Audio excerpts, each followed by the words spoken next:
Hello, my name is Shayna, and for this review, I wanted to try to listen to an album I had never heard before, because I feel like it's a good way to not only try something new, but also expand my horizons a bit. And Sleep Token is who I decided to listen to, and I chose their debut album Sundowning, which released in 2019. Sleep Token is a metal band for the most part, but they do have some genre variety, I would say. For some context before the actual review, Sleep Token consists of 4 members named Vessel, 1, 2, and 4, and they are actually an anonymous band, meaning they intentionally hide their personal information and rely on the lore within their concept to tell a story. The lore of their music follows that Vessel, the leader, and the rest of the band are loyal to a deity known as Sleep. Each song they release is an offering, or a token, to said deity, and so that is why they are called Sleep Token. And after listening to Sundowning, I feel pretty neutral about it. I have some critiques, but overall I feel like my opinion didn't change much from what I expected from them, or what I had felt prior to actually listening to the album. So for reference, I had only heard one song by them before listening to Sundowning, called Aqua Regia.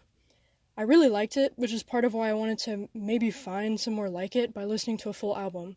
However, that turned out to be both a success and not really, because I did find one song I really love called Give.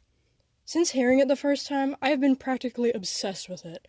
I love the calmer tone of Give, I love how it drops into the chorus, and that, paired with the intimacy of the lyrics, definitely make it the best track for me. Outside of that, though, I feel like most of the songs were pretty mediocre, and there's a few reasons for this.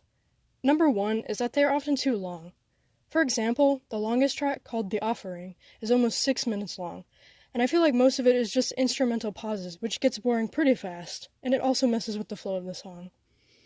Another thing that bothered me was the repetition in many of the songs. For example, the songs The Night Does Not Belong to God and Sugar both have a line of lyrics that repeat 16 times throughout their runtime. And while I think this can be done well, like it can intensify or highlight the importance of certain lyrics, when it's overdone, like it is in these songs, it gets pretty annoying.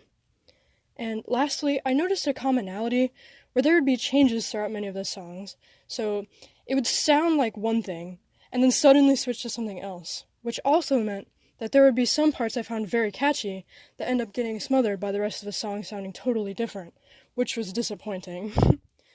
All that being said, I think this album certainly could have been worse, but it also certainly could have been better. For what it's worth, I've only listened to a small bit of Sleep Token's discography, so I'm sure there are plenty of songs like Aqua Regia and Give to look forward to, and therefore I will continue to give their music a try.